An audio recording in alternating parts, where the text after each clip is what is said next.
शक इंसान बड़ा नाशुक्रा है। तमाम बादशाहत अल्लाह ही की है, आसमानों की भी और जमीन की भी।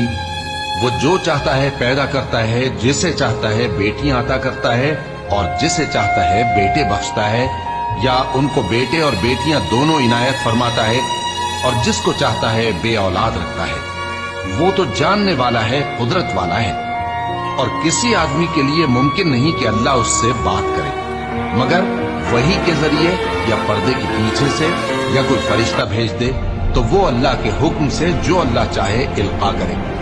बेशक वो बुलंद बरतर है, हिकमत वाला है। और इसी तरह हमने अपने हुक्म से तुम्हारी तरफ रूहुल कुदुस के जरिए से कुरान भेजा है। तुम न तो किताब को जानते थे